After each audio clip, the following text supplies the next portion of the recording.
মাঝে সাঝে কিন্তু একদম সিম্পল লাঞ্চ করতে বেশ লাগে। শনিবার দিন ছিলাম প্রচণ্ড ব্যস্ত, বাজার করা, গাড়ি পরিষ্কার করা, ঘর দুয়ার পরিষ্কার করা, সব কিছু করে আর দুপুরে খাওয়ার জন্য বিশেষ কিছু রান্না করতে আমার একেবারেই ইচ্ছে করলো না।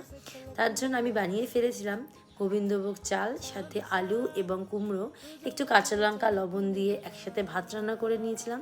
নরম নরম বেশ করে একটা ভাত, সাথে ছিল গরম গরম বেগুন ভাজা, যেটা কিনা খেতে আমার দুর্দান্ত লাগছিল।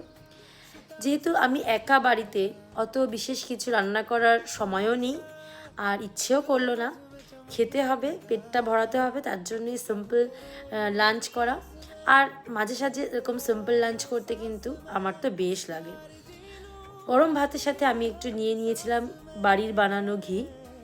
যদিও ঘিটা আমি বানাইনি, আমি একজনের কাছ থেকে কিনেছি ঘিটা। ঘিটা কিন্তু দুর্দান্ত টেস্ট, ভীষণ ভালো খেতে হয় এই ঘিটা।